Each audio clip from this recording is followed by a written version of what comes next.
the condemned souls would be sent for punishment. But these would not be the only primordial beings to emerge, for Gaia would birth one more, Uranus, the sky. The two would then unite and produce 12 children, 6 sons and 6 daughters. These children would be known as the Titans. Among them was Oceanus, a great river that encircled the world. He would be joined by his brother Hyperion, the sun, who would ride his great chariot across the sky, shining light down upon the earth. But when day became night, his daughter Selene, the moon, would emerge, shining her light into the darkness. But Uranus was a cruel father to the Titans, locking his children deep within the earth. To escape, they would look to their mother Gaia, who fashioned an indestructible sickle that she gifted to her youngest and strongest son, Cronus. Cronus would patiently wait, and when Uranus next came to lie with his mother, he would jump out and slice off his father's genitals, which fell into the sea. From them would spawn Aphrodite, the goddess of love and beauty, and the first of a new generation. Having defeated his father Uranus with the sickle, Cronus would take his place as ruler of the world. But his reign was not to last, as Cronus would have 3 sons and 3 daughters with his sister Rhea, with these children becoming known as the gods. Cronus, however, was just as cruel as his own father, and having recently been informed that one of his children was prophesied to overthrow him, would swallow each of them whole as they were born. Only one would escape this horrible fate, with Zeus, the youngest of his children, being saved by his mother Rhea. Not wanting to lose her last child, Rhea would hide Zeus on Mount Ida in Crete, and instead feed her husband a rock dressed in infant's clothing, with the Titan consuming it none the wiser. Zeus would be raised by his grandmother Gaia on the island, being hidden away until he reached manhood and was strong enough to challenge his father. When the time came, Zeus would return, striking down Cronus and releasing his siblings from his father's stomach. With his brothers and sisters now at his side, Zeus would wage a war for 10 long years against the Titans, releasing from the depths of the earth the 100-handed giants, as well as the Cyclopses, legendary craftsmen who would forge Zeus a mighty thunderbolt, Poseidon a trident, and Hades a hat of invisibility, turning the tide of the war. With the Titans defeated, Zeus would imprison them in Tartarus, deep within the earth, where they would remain in torment for eternity. Having led the Titans in battle, a special punishment would be reserved for Atlas, who was cursed to hold the sky on his shoulders forever. Only a few Titans would escape punishment, with Themis, the Titan of law and order, and her son Prometheus, who had allied with Zeus at the start of the conflict, being pardoned and allowed to live their lives amongst the gods.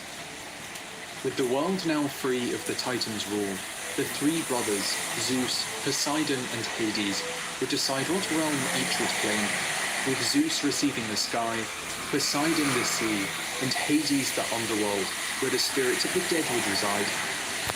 Taking up home on Mount Olympus, Zeus and his fellow gods would become known as the 12 Olympians, ruling over mortals and monsters alike.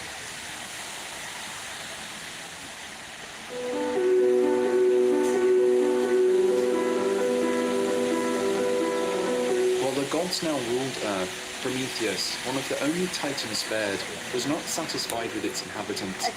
He saw only beasts, mindless creatures that were barely worthy of attention. And so Prometheus would fashion man from clay, sculpting his new creation in the image of the gods. But Prometheus was not content with his new creation, as man dwelled in the caves just like other beasts. And so he gave them fire, a great primordial flame, that would allow them to emerge from the cave, to fashion tools and rise from the darkness. Man would soon come to rule over all other creatures, but Zeus was not happy. He wanted them to show gratitude to the gods, and so demanded that an animal sacrifice be made at each meal, but left it to Prometheus to decide what part of the animal would be offered. But Prometheus's loyalty lay with man rather than the gods, so wanting to give them an advantage, he would kill a bull and divide it into 2 parts, presenting both to Zeus. On one side lay the tender and juicy meat, hidden under the unappealing stomach of the beast. On the other side lay the bare bones of the animal, concealed by a thick layer of delicious fat.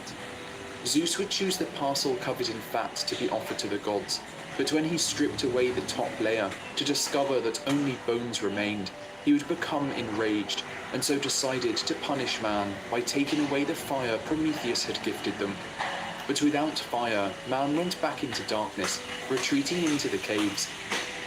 Wanting to save his creation, Prometheus would scale Mount Olympus to steal the fire of the gods. With his great torch in hand, he would return to Earth, gifting his creation fire and allowing civilization to start once again. When Zeus looked down to see fire on Earth yet again, he was furious, taking Prometheus and chaining him to the side of a mountain. Each day, Prometheus would lay in torment, as Zeus sent an eagle to feast on his liver. But as Prometheus was immortal, each night the liver would grow back, only to be consumed once again the following day. On and on the punishment would go, with his suffering continuing for millennia.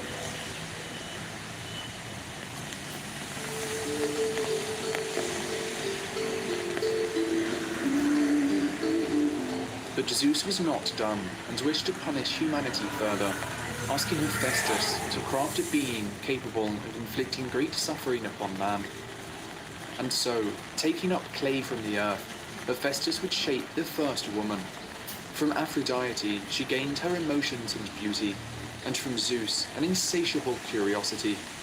Hermes would give her the gift of speech, but also grant her her name, Pandora, meaning all gifts, as she had received an offering from each of the gods. Pandora was then given a final gift by the gods, a sealed box that she was told contained special gifts, but was forbidden from ever opening. Zeus would then instruct Hermes to deliver Pandora to Earth, where she would soon marry the Titan Epimetheus, the brother of Prometheus. Prometheus had advised his brother not to take anything from the gods, but he was so struck by Pandora's beauty that he accepted her without thought. For a time, the two would live happily together, exploring nature and having a daughter named Pyrrha, who brought them great joy. But in all her curiosity, Pandora's mind would always wander back to the box. As days turned to weeks and weeks to months, her curiosity turned into a burning desire. Finally, she could resist no more, peeking into the box to see what was inside. But the moment she did, a great cloud filled the air. Out sprung all the evils Prometheus had kept away from man, with greed and envy, as well as old age and disease, all escaping into the world. By the time Pandora managed to close the lid, there was only one thing remaining inside: hope. It was to be Zeus's greatest punishment, for with hope, men would cling on to their lives through all adversity, ensuring they endured the hardships that now burdened them for the rest of time.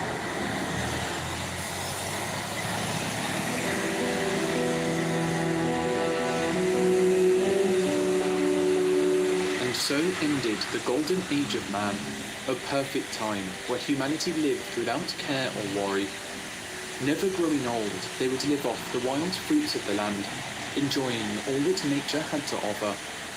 But with old age escaping from Pandora's box, their time on Earth would come to an end.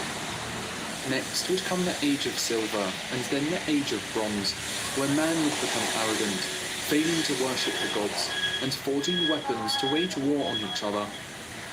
Vicious and cruel, man would draw the anger of Zeus, who was so appalled by man's lust for war, would decide that humanity deserved nothing more than to be completely wiped from the earth. The only feasible option he saw to do this was to unleash a great flood upon the world, and so he asked his brother Poseidon to gather all his strength and strike his trident upon the deepest depths of the ocean. The wave created was so powerful that it would eclipse the tallest mountains, crashing down upon the cities of man below. Rains would pour from the heavens, and winds would strike the water until it consumed all that eye could see. Those who survived would soon succumb to starvation, until finally all dry land had disappeared. There would only be two survivors, Hera, the daughter of Pandora, and Deucalion, the son of Prometheus. They had been forewarned by Prometheus that a great flood was coming, and so had built a ship to survive the coming destruction. Their little boat would survive the ravages of Poseidon's great storm, drifting alone in the vast oceans while they mourned for their fallen king. They would soon drift towards Mount Parnassus, the peak of which remained the only place the oceans had not consumed. Believing his job was done, Zeus would command the rains to cease and for the waters to recede, with the earth becoming calm once again. But although the earth was now still, it was devoid of all human life. Deucalion and Pyrrha would then ask the gods how they could rebuild humanity, with the titan Themis being sent to answer their prayers. To bring back their fellow man, Themis instructed that they each travel along the mountain, throwing stones behind their backs as they went. Day after day and night after night, they would each throw stones behind them, with those thrown by Deucalion growing into men, and those by Pyrrha into women. And so it was that humanity was born once again. With the crimes of their ancestors washed away, they were granted a second chance, able to choose a path of their own making. Only time would tell if they would be as brutal and destructive as those who had preceded them. But this time, humanity would be protected, for on Mount Parnassus, Deucalion had found a gift, a tool so secure that not even the gods of Olympus could reach it, something that would keep humanity safe for the rest of time.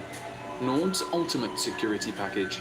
You too can reclaim control over your digital privacy and gain access to malware protection that warns you about unsafe sites and scans and deletes any files that could harm your device. A data breach scanner to check if your passwords, email address, or credit card details have been leaked. An ad blocker that prevents all those annoying pop-up ads and banners, allowing for a smoother online experience. A privacy tool that stops third-party websites and online spies from tracking your activity. A cross-platform password manager that can back up any passwords you choose in an encrypted vault. A dark web monitor that scans the dark web for your personal information, helping protect you against account lockouts and identity theft. 24/7 customer support, and to top it all off, access to the fastest VPN on the market. The VPN will allow you to browse securely while traveling or using public Wi-Fi. Access geo-restricted content from the likes of YouTube and Netflix. War and wisdom, fully grown and ready to take her place as one of the Olympians. Zeus's second wife would be his aunt Themis, the titan of justice and law, who had betrayed her own kind to side with the gods during their war with the Titans. The pair would only have 3 children together. However, they would come to garner great power over the mortal world. Known as the 3 Fates, these sisters would become the goddesses of destiny, spinning a thread of life that would determine the road each individual soul would take. The youngest sister would be known as Clotho, the spinner, as she was responsible for spinning the thread of each human life as they were born, controlling if and when a soul was created. It was only through Clotho's great power that a new life would come to be. Her older sister, Lachesis, the Allotter, would determine the fate of each person. Using her rod, Lachesis would measure the length and nature of every thread spun upon Clotho's spindle, and in doing so, would plot out the duration, as well as every major event of each human life. And finally, the eldest and most feared sister would be known as Atropos, the Unturning. When a mortal's allotted time on Earth had come to an end, Atropos would take her great shears and end their life by cutting through the thread.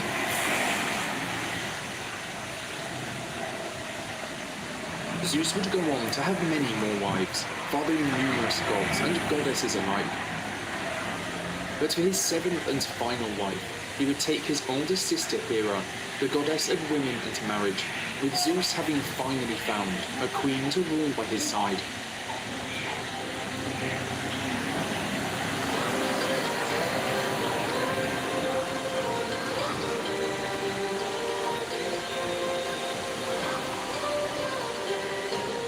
But even after his marriage to Hera, Zeus's lustful eye would extend beyond the heavens, with the king of the gods continuing to pursue other women.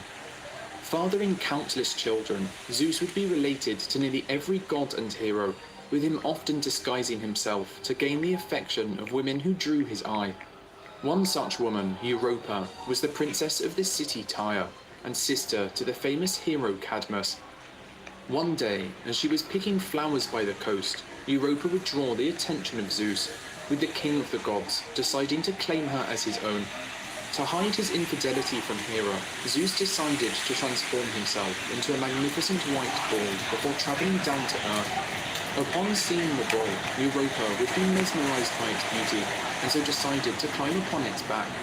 The moment she mounted him, however, Zeus would set out at full speed, sprinting straight into the sea. Screaming in terror, Europa would grip desperately to the ball's horns as it ran across the vast ocean. To reassure the terrified princess, Zeus would decide to reveal his true identity, telling her he was not merely a beast, but instead the king of the gods. The two would eventually arrive at Crete, the island on which Zeus was hidden as a child, where she would bear him many children. Their offspring would eventually become some of the most renowned men of Greece, with Minos, the king of Crete and owner of the legendary Minotaur, being amongst them. To commemorate his love for Europa, Zeus would name the continent where they stood Europe in her honour, and would recreate the image of the white bull in the stars, which would become known as the constellation Taurus.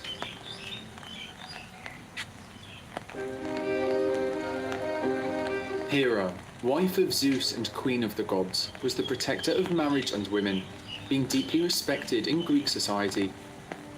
Although she was revered, she was also one of the most vengeful and spiteful gods on Mount Olympus, making her a poor match for her husband Zeus, whose numerous affairs would constantly draw her anger.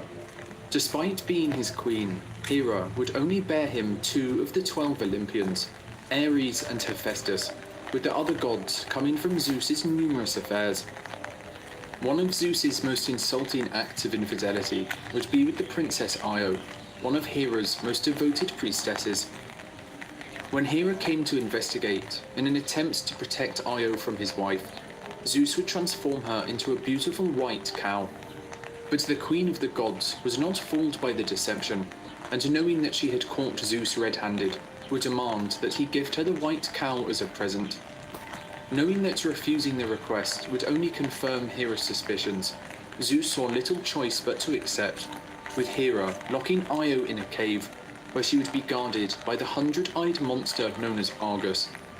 The perfect guardsman, Argus could sit with half his eyes asleep and the other half awake, never breaking his watch.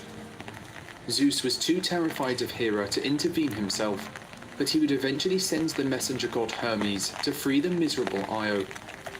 A master musician, Hermes decided to defeat Argus not through strength but through wit. Approaching the monster as a friend, he began playing his pipes and singing sweet lullabies until Argus began to fall asleep. As the 100th eye finally shut, Hermes would take out his sword and slay the beast before releasing Io from her prison. To thank Argus for his service, Hera would take his eyes and set them in the tail of the peacock, her favourite bird, which would become a symbol of her power. Not yet finished with Io, she would send a gadfly to torment her as she made her escape, almost driving the woman insane. Io wandered long and far, with the sea which she ran along being named the Ionian Sea in her honour. The Bosporus, which means Ford of the Cow, would also be named to commemorate the moment she passed by during her wanderings. Io would eventually arrive at the Nile in Egypt, far away from Hera, where Zeus would finally be able to restore her human form. The two would have a child, Epiphus, with Io becoming the ancestor to many of Greece's greatest heroes, including Perseus and Heracles.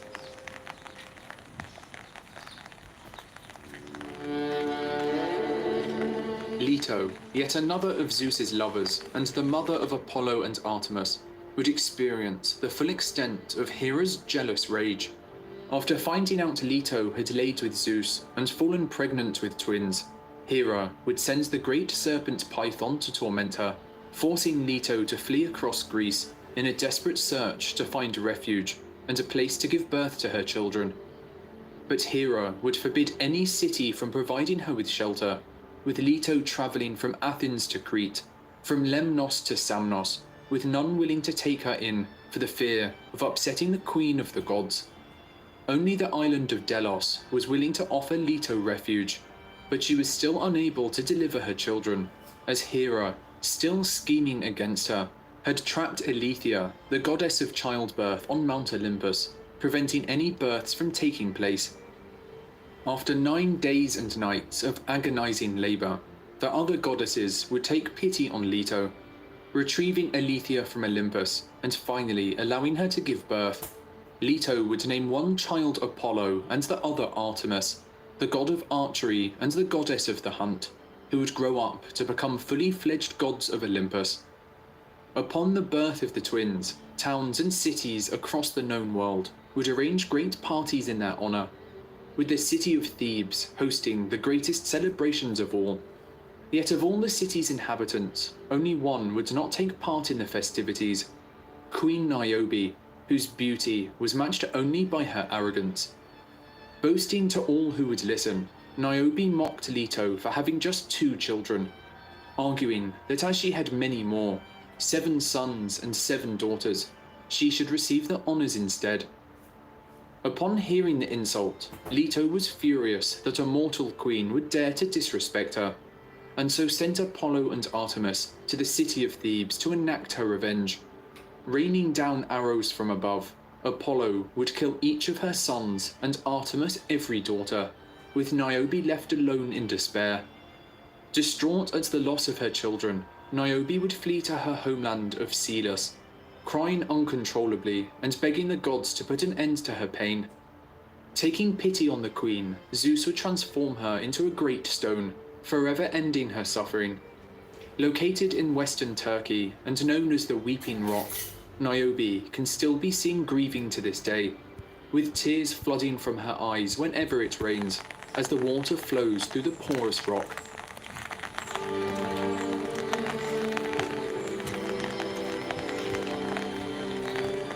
Apollo, the youngest twin, was the god of archery, light, and music. He was also closely linked with prophecy, with him travelling to Mount Parnassus, where the great snake Python, which had chased his mother across the land, had made its home.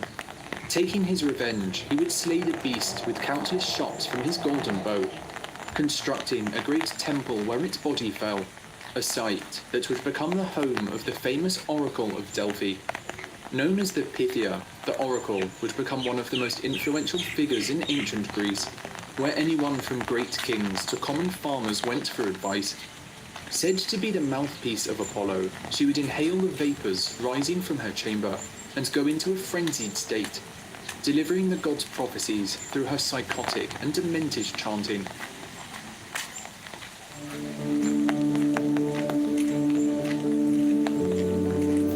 Following his great victory over Python, a beast he had killed with over 1,000 arrows, Apollo was filled with pride, declaring himself the greatest archer to have ever lived. So proud was Apollo that when he saw Eros, the youthful god of love, holding his own bow and set of arrows, Apollo would laugh at the child, declaring that he was unfit to even wield such a weapon. Filled with rage, Eros would swear revenge against Apollo, promising to show him the full extent and true power of his bow. Following Apollo to the river Peneus, Eros would soon spot the river's daughter, the beautiful Daphne, sitting upon the shore. Taking aim with his bow, Eros would fire a gold-tipped arrow at Apollo, causing him to fall madly in love with her. Yet he would fire a second arrow at Daphne, one tipped with lead, that would make her feel nothing but disgust at the sight of Apollo. And so, as the god of archery approached Daphne, overcome with desire, she would flee at the very sight of him, running through the forest in a desperate attempt to escape.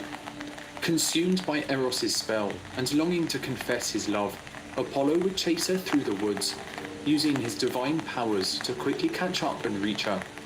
Terrified of the god, Daphne would cry out to her father, the river god Peneus, for help. He would answer her call, with her soon beginning to feel a great heaviness overcome her limbs. Slowing to a halt, her skin would turn to bark, and her hair to leaves, until finally Daphne's transformation was complete.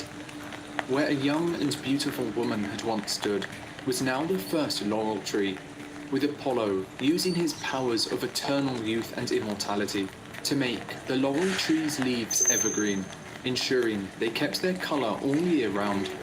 Mourning his lost love, Apollo would carry a laurel wreath he went, making sure that Daphne was always close to his heart.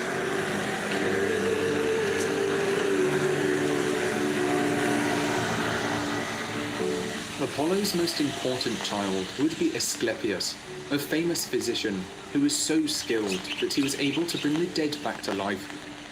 But this would draw the wrath of Hades, as these resurrections destroyed the balance of nature and deprived the underworld of new souls. To restore the natural order, Zeus would kill Asclepius with a thunderbolt. Yet, at the pleading of Apollo, Zeus would later resurrect him, with Asclepius becoming the god of healing and medicine. Asclepius would later father Hygeia, the goddess of cleanliness, from whom we derive the word hygiene.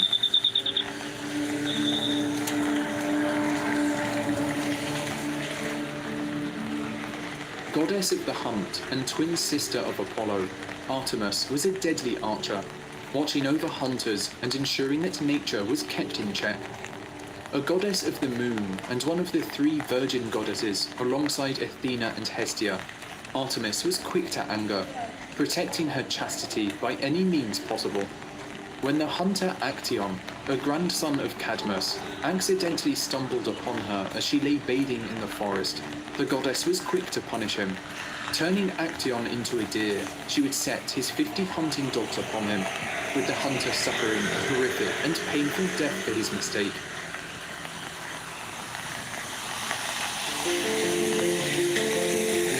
Poseidon, brother of Zeus, ruled the seas from his magnificent palace beneath the waves.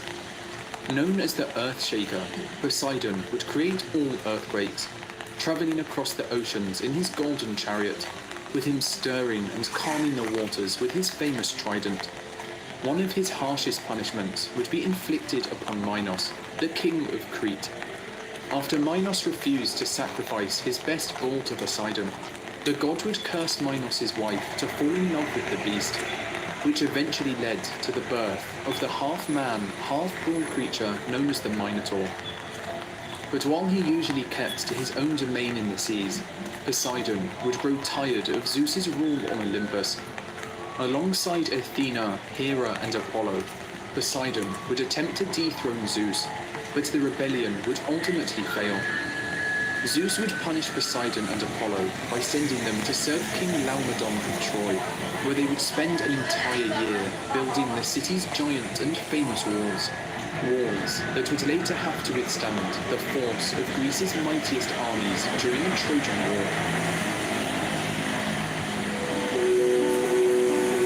Athena, the goddess of war and wisdom, and the child of Zeus and Metis, was known for her love of strategists and cunning heroes, helping many of them on their great quests.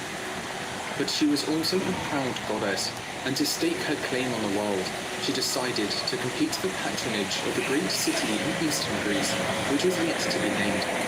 Competing against her uncle Poseidon, the two would attempt to give the city the best gift. Poseidon would strike the ground with his trident, making a stream of water rise up for all to see. But as the water was salty, it could not be used to tend the land, with the city's inhabitants unimpressed. But Athena, wanting to gift the city something they had never seen before, would place the palm of her hand on the earth, with the first olive tree emerging. Not only would it feed the people of the land, but it would also have many uses, with the oil it produced used in cooking, medicine, perfume, candles and athletics, bringing numerous benefits to the ancient world. With Poseidon hanging his head in shame, the gods would deem Athena victorious, with the city taking her name and becoming known as Athens, the capital of Greece, and one of the most important cities of its era.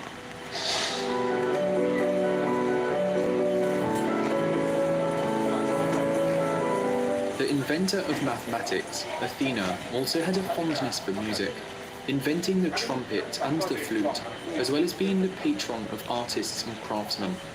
She was particularly proud of her skill in weaving, although this would bring her into conflict with a young girl from Libya named Arachne.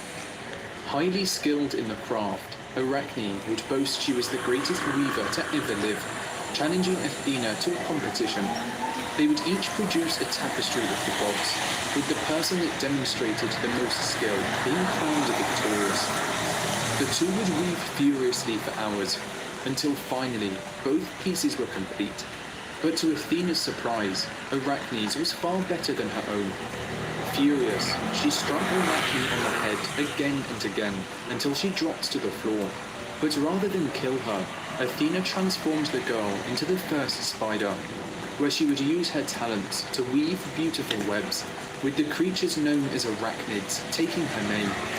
If you, unlike Arachne, want to avoid Athena's wrath, make sure you subscribe. And if you're feeling very generous, we've just launched a new feature called Super Thanks, where you can help support the channel and get your message highlighted for us and others to see. Aphrodite, the goddess of love and beauty, was born from the genitals of Uranus, making her the oldest of the Olympians. A mischievous god, she would use her powers for her own amusement, making Zeus sleep with mortal women so he would have to face the anger of Hera. Responsible for sexual attraction in both mortals and the gods alike, she would often be accompanied by Eros, known to the Romans as Cupid, whose arrows could charm any creature, with the two striking love into the hearts of unsuspecting mortals across the world.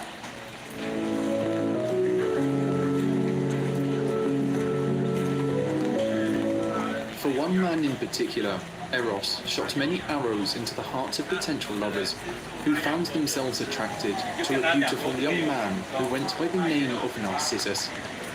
While he was blessed with great beauty, he was also burdened by vanity and arrogance, taking pleasure in cruelly rejecting the advances of many women who pursued him.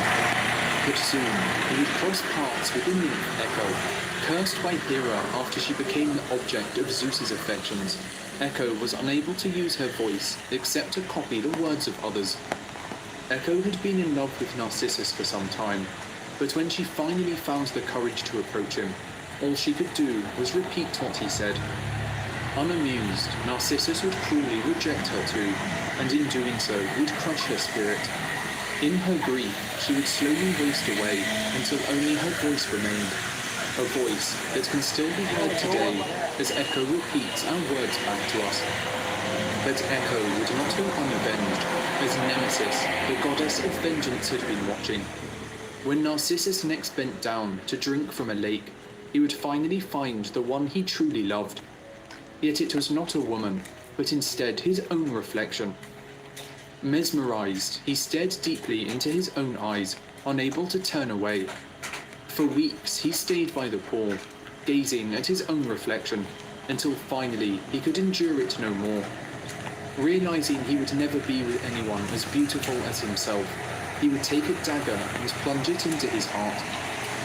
From where his blood touched the earth would bloom a beautiful flower, the first Narcissus, with the word narcissist stemming from his story.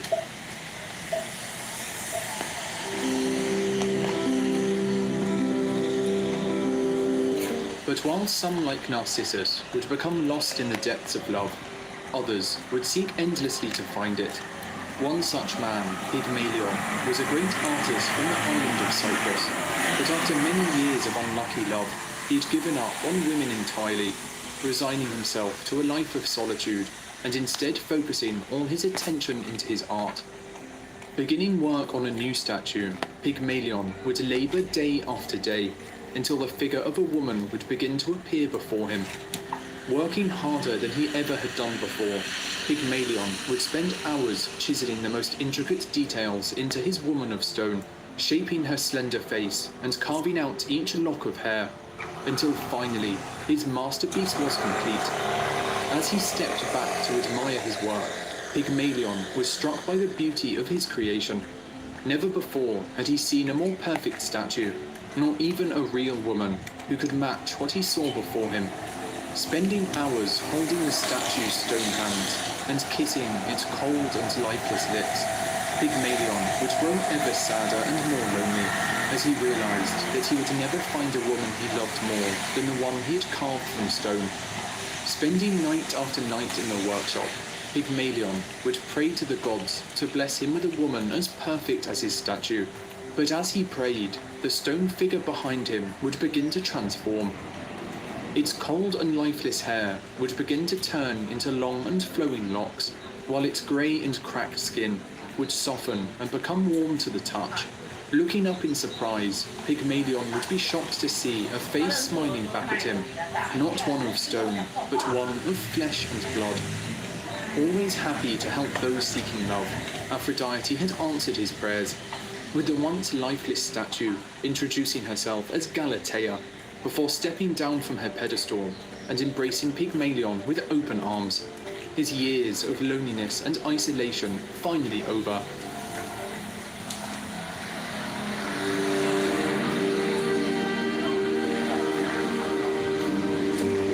But while Aphrodite took joy in helping young couples find love, she was also a vain and jealous goddess, and would take revenge against those who stole the spotlight away from her. Such was the case with the Greek princess Psyche, a mortal woman who was so beautiful that it was said she surpassed the goddess of love herself. With men from every corner of the earth coming to gaze upon Psyche, they would soon forget about Aphrodite entirely, with all her altars becoming neglected and her temples falling to ruin. Furious that none were paying her attention, Aphrodite would call upon her companion Eros, demanding that he use his powers to make Psyche fall in love with the most vile and despicable man on the face of the earth. But when Eros went to carry out her instructions, he too would be struck by Psyche's beauty, falling deeply in love, and for the first time, refusing to follow Aphrodite's commands. However, as Eros would now refuse to strike any man with love for Psyche, she would begin to grow sadder and more lonely as the years went on, before finally turning to the Oracle of Delphi for help. Following the Oracle's instructions, Psyche would travel to a magnificent palace, where it was said her husband would come to claim her. But upon arriving, the palace's servants would warn Psyche that her new husband was a secretive man, and would only visit her in the dark of night, with her never allowed to ask for his identity, nor seek to look upon his face. Overjoyed with her new life, Psyche would spend every day in the palace's beautiful gardens. But one day, Psyche would be overcome by her curiosity, taking an oil lamp and lighting it in the early hours of the morning. Looking down, she would be overcome with joy, as her husband was none other than Eros, the young and handsome god of love. However, in her excitement, Psyche would lose her grip on the lamp, with the hot oil falling down onto Eros's shoulder, causing the god to wake up in a fright. Disappointed that Psyche had failed to keep her trust in him, Eros would tell her that the marriage was over, before flying back to Mount Olympus. Distraught at the loss of her husband, Psyche would visit Aphrodite, begging the goddess for a chance to see Eros once again. But Aphrodite had not forgotten her hatred for the girl who had stolen the world's attention away from her. And so, when Psyche arrived to beg at the foot of her throne, Aphrodite would laugh in delight, setting the girl an impossible task. If she wanted to see her husband again, Psyche would have to travel to the underworld and ask Persephone, the queen of the dead, to place a fragment of her beauty within a golden box. Traveling to the underworld, Psyche would come to the river Styx, and after paying Charon's fee, would be ferried across its dark and haunting waters. Arriving in the throne room of Hades and Persephone, Psyche would approach the queen of the dead, who was happy to give her assistance, placing a fragment of her beauty within the golden box. But as Psyche began the trip back to Olympus, she would be overwhelmed by curiosity once again, lifting up the lid of the golden box and taking a look at the fragment of Persephone's beauty contained within. But such things were not meant for mortal eyes, with Psyche falling to the ground and being enveloped by a dark and endless sleep. It was at this moment that Eros, moved by the length Psyche had gone to find him, would fly down to earth and use one of his arrows to save her from the grip of eternal sleep. Returning to Olympus, Zeus would arrange for them a great wedding celebration, where he would grant Psyche the gift of immortality. And so it was that Psyche, whose name means soul, would become a goddess. In her union with Eros, love and soul would now be forever linked, with their child Hedone, the goddess of pleasure, bringing joy to mortals across the earth.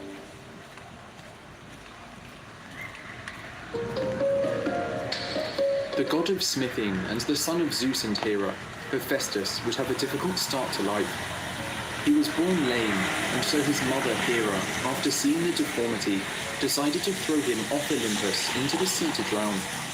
Surviving the fall, Hephaestus would later return to the home of the gods and take his revenge, crafting a golden throne for Hera that would not allow her to stand back up once she sat upon it. It would only be through the intervention of Zeus that Hera would escape, with the king of the gods securing her release in exchange for gifting Hephaestus the goddess Aphrodite, the most beautiful Olympian, as his wife. Hephaestus would become a great inventor and fashioned many of the palaces on Olympus, as well as the equipment of the gods, with Athena's breastplate, Hermes' winged helmet and sandals, as well as Helios's chariot, all being crafted in his legendary forge. Some of his most famous work would be the bow and arrow of Eros, as well as the magnificent armor and shield of Achilles, with Hephaestus's creations aiding the greatest heroes of Greek mythology. To the Romans, he was known as Vulcan, the god of fire, who would forge his creations from a workshop beneath Sicily's Mount Etna, with it being said that the smoke and lava emitted by the volcano came from Vulcan's great forge beneath the surface.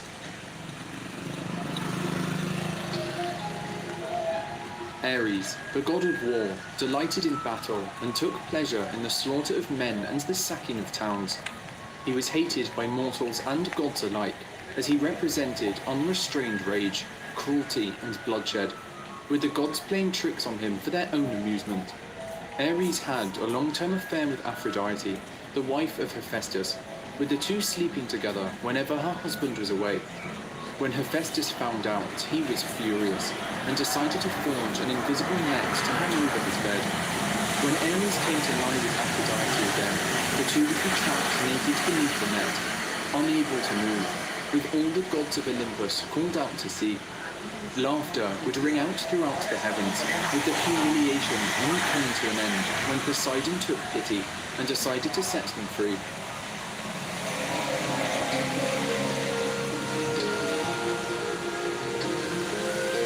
But Aphrodite was not the only lover of Ares, with him also having an affair with Eos, the goddess of the dawn, who would rise through the sky each morning to clear the path for her brother Helios, the sun, so that he could make his daily journey across the earth. When Aphrodite discovered the affair, she would jealously put a curse upon Eos, causing her to have an uncontrollable lust for the young mortal men of the world. And so one day, just as the morning hours were coming to an end, Eos would look down upon the earth, with her gaze settling upon the great city of Troy. For in this city was a young Trojan prince named Tithonus, so handsome that Eos was unable to look away. Descending to earth, Eos would introduce herself to the prince, with the two soon falling in love. At the end of each morning, when her duties were complete, Eos would travel down to Troy and meet with her beloved prince. But the more she grew to love him, the more she could not bear the thought of losing him to old age or to war, to starvation or disease, or to any of the other terrible ways mortal lives came to an abrupt end. And so, on her return to Mount Olympus, Eos would visit Zeus, begging him to make Tithonus immortal, a request he was happy to grant. But Eos had made one fatal mistake, as she had not asked for Tithonus to be given eternal youth. The two would live happily at first, but as the years went on, and grey hairs began to appear on the prince's head, he would begin to realize the terrible fate that lay before him. By the time a century had passed, Tithonus would find himself crushed under the unbearable weight of age, his limbs no longer working and his mind having deteriorated. But as much as he wished for death, he knew it would never come. With sadness in her heart, Eos would take Tithonus' fragile body and lock it away in a bronze chamber where he would be safe from the outside world. After years had passed and the prince had withered away until he was little more than bones, Eos would transform Tithonus into the first Cicadia, an insect known for its long lifespan, and for making noise during the early hours of the dawn, when Eos carries out her duties in the sky above.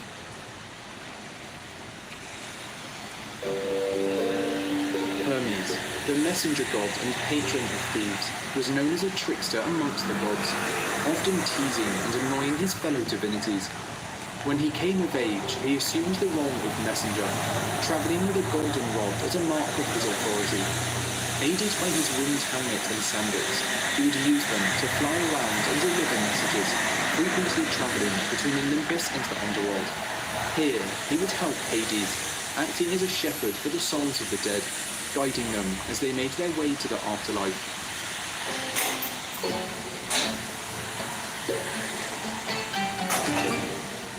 Like the other gods, Hermes was known to father many children with various women, but one of his sons, Pan, the god of nature and fertility, would be born with the features of a satyr, creatures that were part man and part goat.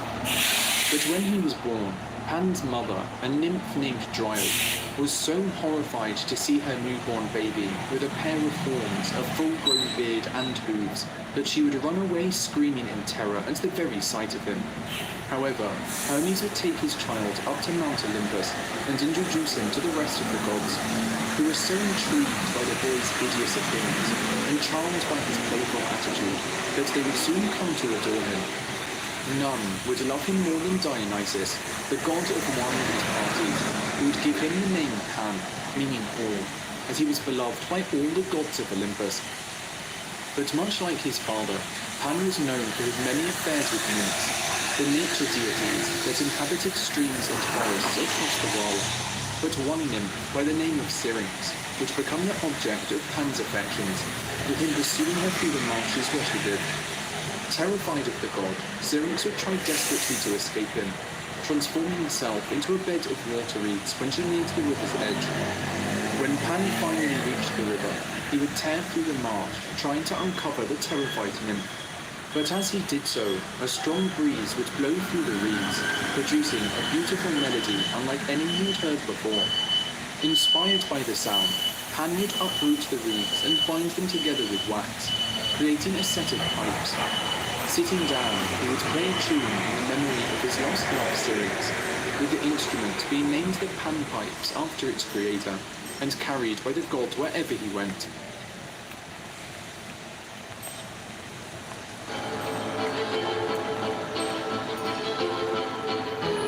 The god of wine and parties, Dionysus would have an unusual birth when his mother Semele asked Zeus to appear before her in his true form, the sight of which would cause her to die of terror. Taking the infant that was growing inside her, Zeus would place it in his thigh until the baby was fully grown, with Dionysus being born a few months later. Becoming one of the most loved gods in Greece, Dionysus would be seen as a symbol of pleasure, with his followers engaging in mass drinking, crazed dancing and lovemaking. Known as the Liberator, Dionysus would create a new drink called wine, which helped his followers stem their pain, while also bringing them joy and euphoria.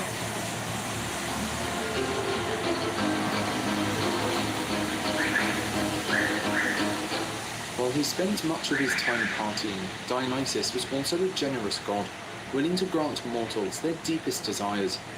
After saving a close friend of Dionysus, King Midas was granted a single wish in thanks. Obsessed with wealth and fortune, Midas asked for his deepest desire, the power to turn anything he touched into gold. Dionysus would grant Midas his wish, with him returning to his palace in joy, touching everything the eye could see. Soon the floors, walls, and even his clothes were gold, with Midas flaunting his wealth to guests from across the kingdom. After displaying his abilities for hours, Midas would become parched, ordering his servants to fetch him some water. However, as the liquid touched his lips, it too would turn to gold. Panicking, he would reach out across the table, but the bread, wine, meat, and fruit would all turn into the precious metal. Nothing he touched could be consumed. Cursing the gift, Midas would begin to cry, with the sound of his sobbing alerting his daughter, who came to console him. But as she touched his hand, her fingers would begin to stiffen. Soon her whole arm was bald, and before long, all that remained was a statue of a little girl reaching out to comfort her father. Mourning the loss of his child, Midas would return to Dionysus, begging him to evoke his gift. Pitying the man, Dionysus instructed him to bathe in the river Pactolus, with his golden touch being washed away in the water. Becoming a normal man once again, the story of King Midas would serve as a warning for those who would prioritize wealth above all else.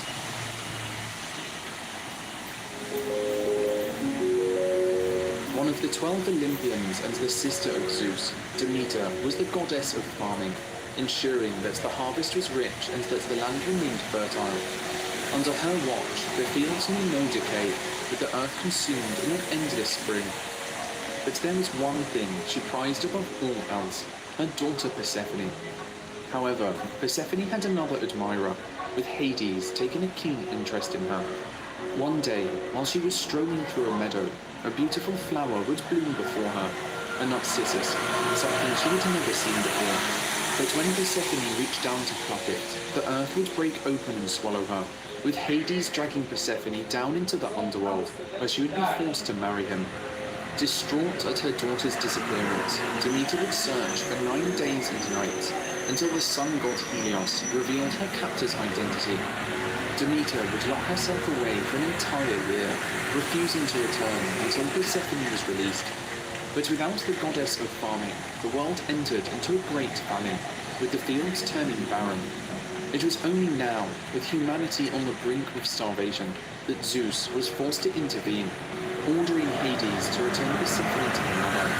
Although Hades had agreed, before she left, he fed Persephone the food of the dead, a single pomegranate seed, binding her to the underworld for eternity. In order to save humanity, Zeus was forced to make a compromise. For 9 months of each year, Persephone would return to live with her mother on Olympus, with Demeter's joy causing nature to bloom across the earth. However, for the final 3 months, Persephone would return to Hades in the underworld, a period we now call winter, with Demeter's grief at the absence of her daughter, causing the plants to die and the world to freeze over. And so it was that the seasons began.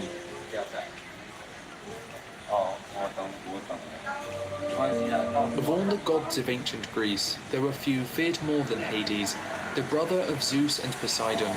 Hades was lord of the underworld, an isolated place where the souls of the dead would reside. But although he ruled the kingdom of the dead along with his wife Persephone, Hades would not command death itself.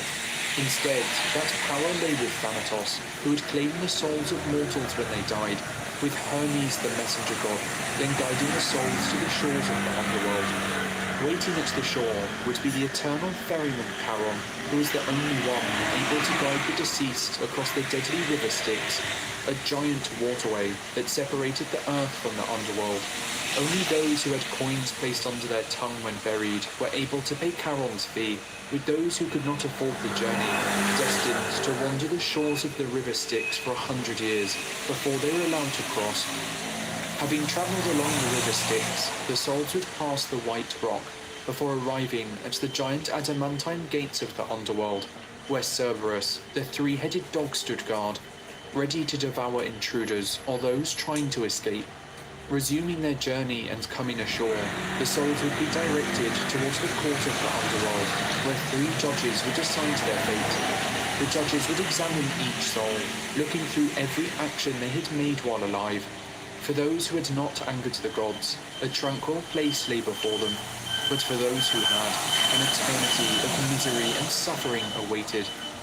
After a judgment was reached, the souls would be directed along one of 3 paths, either to the fields of Asphodel, the eternal paradise of Elysium, or to the deepest depths of Hades' realm, Tartarus, a place of scalding fire. The fields of Asphodel were a peaceful place for those who did not achieve anything notable in life, good or evil. It would be here that most souls were sent, and after 1,000 years had passed and their time had finally come to an end, each person would drink from the river Lethe, whose waters would wipe away their memory. Born anew, each soul having forgotten their previous life, would be reincarnated and return to the earth, starting the eternal cycle once more. The second path, however, would lead to Elysium, a paradise of eternal bliss, where the souls of heroes, demigods, and especially good mortals would reside. Those sent here were loved by the gods and could experience all of life's pleasures, with parties, feasts, and hunting consuming much of their time. Each soul would be given the option to return to Earth, but most would choose to stay and not have to endure once again the hardships of life. Within Elysium, but across the shore, lay the Isle of the Blessed, reserved only for the greatest of heroes, with Helen of Troy, Achilles, and Odysseus, all residing there for eternity.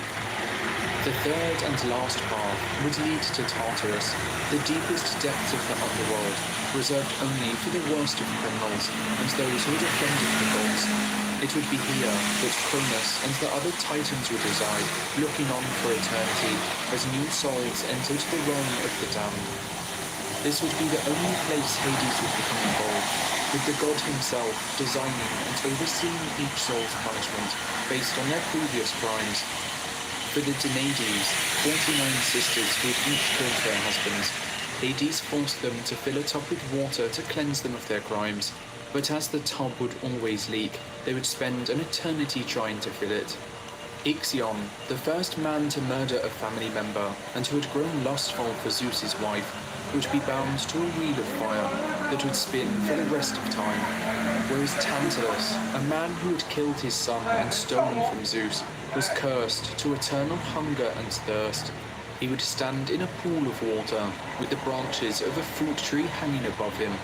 However, as he went to quench his thirst, the water would recede, and as he went to eat, the branches would rise out of reach, forever leaving him in a state of agony. But of all the punishments, the most famous would be given to Sisyphus.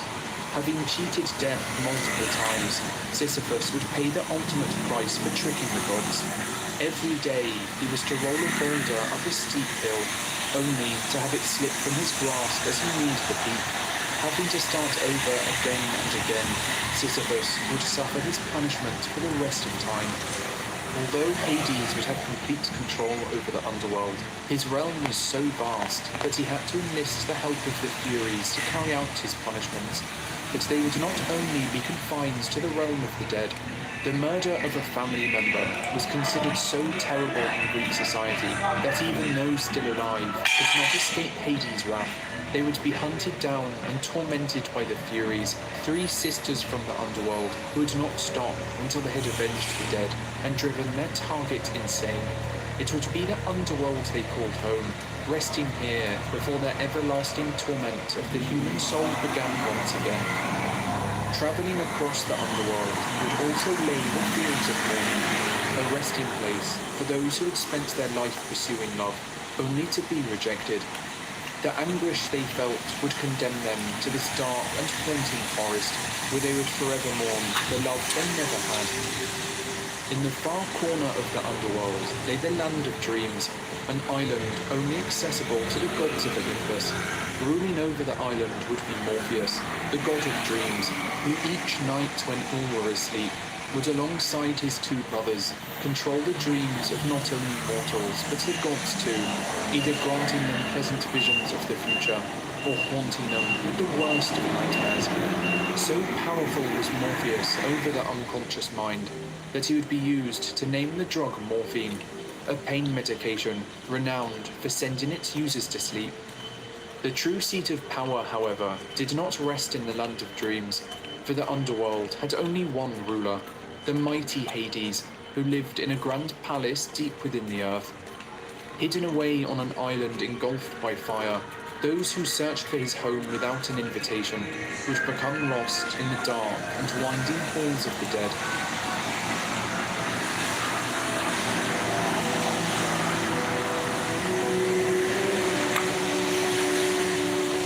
But while the underworld was filled with punishments, Hades and Persephone were not cruel rulers, and would take pity on mortals who found their way to their kingdom. Orpheus, a famed musician and poet, had fallen in love with the beautiful Eurydice, but on their wedding day, Eurydice would be killed by a snakebite, with Orpheus left alone in despair. Grieving and desperate to see his wife once again, he would decide to travel to the underworld to retrieve her.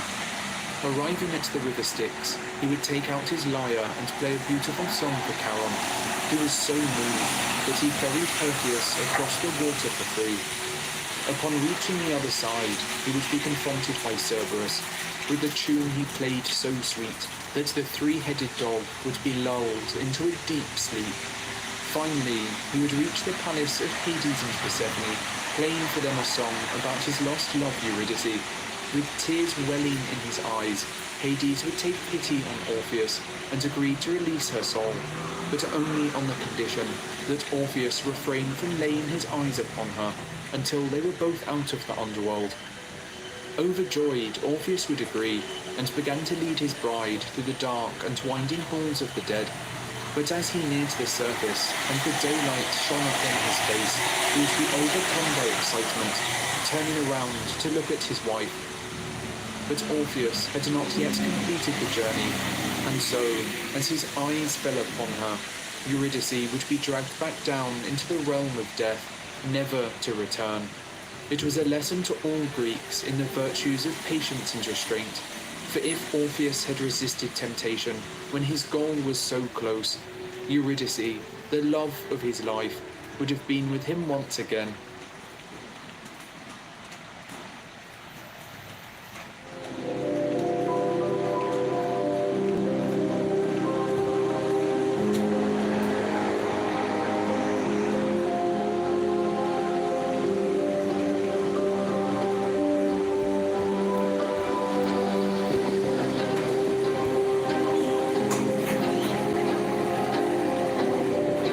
With the gods having established control over